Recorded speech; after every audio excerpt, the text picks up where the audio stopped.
Hi, this is Cool Trains in Montreal, and I wanted to do an update video. I'll follow up to my video of Saturday, in which my Rapido Trains Dash 8 locomotive, I mentioned that the truck was broken. I did manage to fix it, and I want to thank a person that gave me some advice on how to do this, and that was Steve Richard. He gave me a comment that said, could just pop it in. So that kind of inspired me to have another look at it, and I did manage to pop it in. So it looks like this locomotive will run properly now to some extent. It was giving me some squeaking noises earlier, and I'm hoping that as I break it in, it will not squeak anymore when it backs up.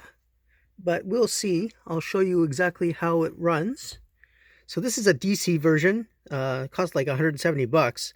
So, when it comes out of the box half broken or whatever, it's a little bit annoying. However, it looks like I've got it back on track.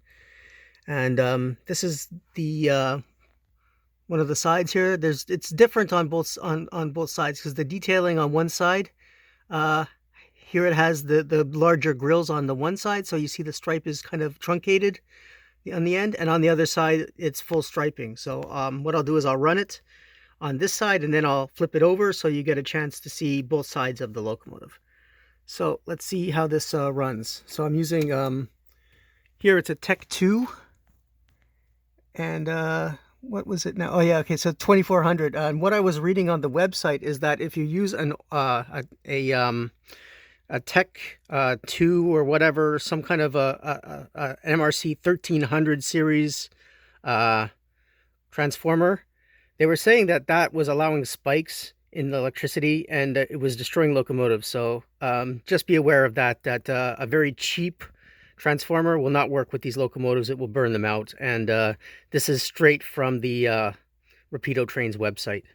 Anyways, so mine seems to be okay. It looks like it's a better quality MRC power pack. So since there was no guideline issues from the website about that, I'm going to use it, and it seems to have been working fine with every other train I have, so I have no reason to believe this would have any detriment to running my locomotive. So let's see how it goes. So just giving it a little juice. Here it's going slow speed, and it doesn't seem to be making any noise. Now going forward, it was running perfectly after a little bit of a run-in. And so here it goes. I'm really happy with the slow speed, I have to say. I mean, it's very quiet, seems to be very smooth. Well, despite the noises that it was making some squealing noises, but that seems to have been rectified, I think. Let's see. So back it goes.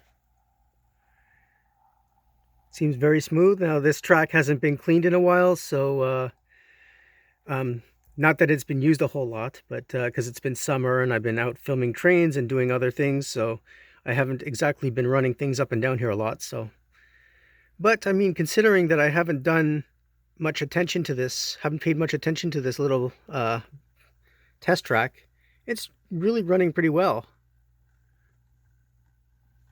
Yeah, so I can't really complain anymore. I mean, the detail on this is amazing, as I would expect from a high-end locomotive.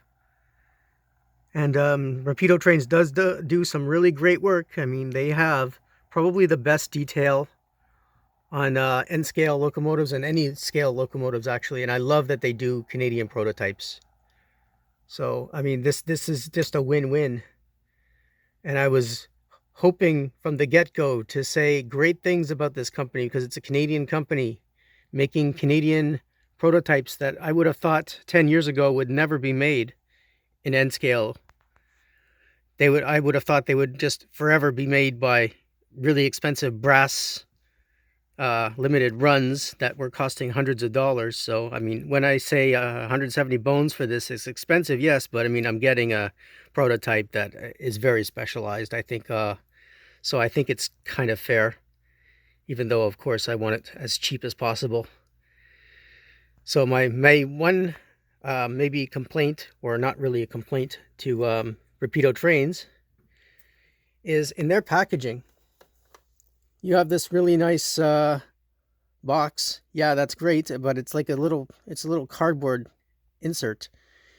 If I'm guessing that adds probably almost nothing to the cost, but if there is some kind of cost to that, I mean, I think the cardboard part is going to be lost by most modelers. All we really care about is the jewel box.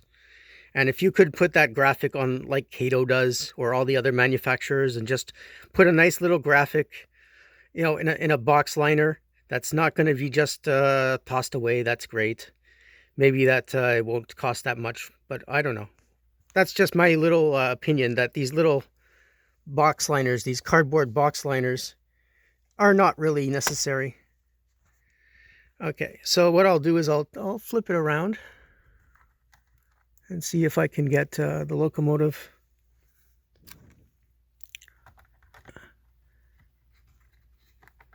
on the other side. There we go. So let's see how we can put that back on the track. Now I'm pretty adept at putting and scale locomotives on the track, so I'm just going to see there. This one is a little bit tricky.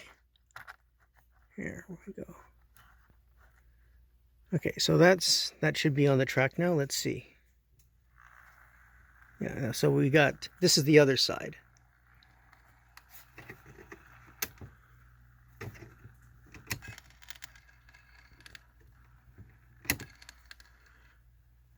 So let me see if maybe it's not on exactly, because it should be making no noise at all.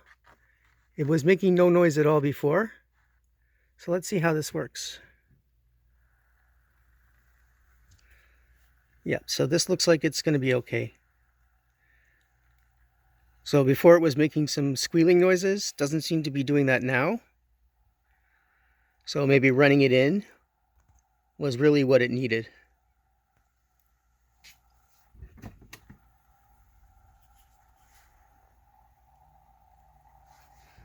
And as you can see, the detailing of this is pretty superb.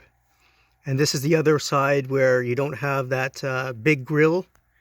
So you have the full zebra stripes without the grill interrupting it. But personally, I like the other side because it's just more detail and more interesting.